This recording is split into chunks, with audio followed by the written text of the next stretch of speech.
Sebuah video yang diunggah di akun Instagram undercover.id, Jumat tanggal 14 Mei tahun 2021, dengan judul Video Bude Idaman menjadi viral.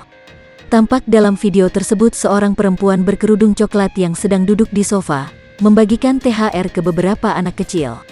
Menariknya, jumlah uang THR yang dibagikan tidak hanya 1 atau 2 lembar saja, melainkan puluhan lembar pecahan uang 50.000 kepada setiap anak. Hingga saat ini, video tersebut sudah ditonton lebih dari 89 ribuan orang, dengan berbagai macam komentar dari netizen.